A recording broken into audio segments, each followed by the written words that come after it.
இங்கே வந்து ட்ரைனிங் எடுத்துகிட்டு இருந்தேங்க.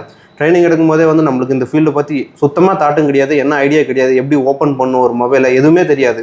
மொபைல் ஓப்பன் பண்ண உடச்சிருவோன்ற மைண்ட் செட்டில் இது வரைக்கும் ஓப்பன் கூட பண்ணி பார்த்தது கிடையாது. ஆனால் இங்கே வந்ததுக்கப்புறம் ஒரு ப்ராப்பராக எப்படி மொபைல் ஓப்பன் பண்ணுறதுலேருந்து சிப் லெவல் வரைக்கும் எல்லா ட்ரைனிங்குமே இங்கே வந்து ரொம்ப ஈஸியாக கம்யூனிகேட் பண்ணிக்கிற மாதிரி இன்ட்ராக்ட் பண்ணி கற்றுக்கிற அளவுக்கு இவர் வந்து தெளிவாகவே சொல்லிக் கொடுக்குறாரு. ஆண்ட்ராய்டு பண்ணும்போது ரொம்ப ஈஸியாகவே ஹெல்ப்ஃபுல்லாகவே இருந்தது. ஆண்ட்ராய்டில் பார்க்கும்போது ஹை லெவல் சிப் லெவல் வரைக்கும் ஐசி ரீபாலிங் எப்படி பண்ணுறது, ஐசி ட்ரில் எப்படி பண்ணுறது, அதில் எப்படி ஜம்பர் அடிக்கிறது, எஃப்ஆர்பி ரீசெட்டு, சாஃப்ட்வேர் ஓரியன்ட் எல்லாமே வந்து இங்கே ப்ராக்டிக்கலாக இருந்ததுனால கற்றுக்கிறதுக்கு ரொம்ப ஈஸியாக இருந்தது. முடியாது அப்படின்ற மாதிரி எதுவுமே இல்லை, எல்லாமே வந்து ப்ராக்டிக்கலாக பண்ண முடிஞ்சது. இன்றைக்கி ஸ்கூல் படித்த பசங்கள்லேருந்து இன்றைக்கி எல்லாருமே படிக்காதவங்க வரைக்கும் இங்கே ஈஸியாக கற்றுக்கிற மாதிரி ப்ராக்டிக்கலாக இருந்ததுனால ரொம்ப யூஸ்ஃபுல்லாக இருந்துச்சு ட்ரைனிங். அந்த கான்ஃபிடென்ட் தான் இந்த ட்ரைனிங்கை நான் அப்படியே கண்டினியூ பண்ண ஆரம்பித்தேன். அதுவும் இல்லாமல் ஒரு ஆப்ஷன் கொடுத்தாரு, நீங்கள் ஒன் டே ட்ரைனிங் அட்டன் பண்ணிட்டு அதுக்கப்புறம் கூட ட்ரைனிங்கான ஃபீஸை பே பண்ணலாம் அப்படின்ற மாதிரி ஆப்ஷன்லாம் கொடுத்தாரு. இந்த மாதிரி நிறைய ஃபெசிலிட்டி இருந்தது. கான்ஃபிடென்ட்லாம் நல்லா கிரியேட் ஆனதுக்கப்புறம் தான் அன்றைக்கி ஒரு நாள் ட்ரைனிங் அட்டன் பண்ணிட்டு அன்றைக்கி ஈவினிங் தான் நாங்கள் ஃபீஸும் பே பண்ணி இன்றைக்கி ப்ராப்பராக ட்ரைனிங் இன்றைக்கி முடிய போகுது. கடை வைக்கிற அளவுக்கு கான்ஃபிடென்ட் வந்தாச்சு. உடனே போய் கடை வைக்கிறதுக்கான வேலையை தான் நான் ஸ்டார்ட் பண்ண போகிறேன். தேங்க்யூ.